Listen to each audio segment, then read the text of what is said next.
নবী সাল্লাল্লাহু আলাইহি ওয়াসাল্লাম বলেছেন চোখের বদনজর এমন সত্য যে একটা উটকে এই রান্নার ডেকচির মধ্যে ঢুকাই ফেলতে পারে।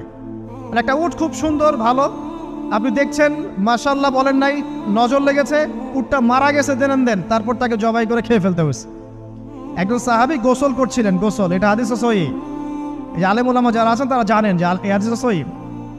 একজন সাহাবী গোসল করছেন, তার গায়ের চামড়াটা খুব সুন্দর ছিল, একদম স্কিনটা অনেক সুন্দর থাকে না এমন কিছু মানুষ। আচ্ছা, এখন আরেকজন সাহাবী এই গোসল দেখছেন দূর থেকে, দেখে বলছেন যে কি চমৎকার তার শরীরের রংটা, যেন কুমারী নারীর মতো, অনেকটা এমন একটা কথা তিনি বলেছিলেন।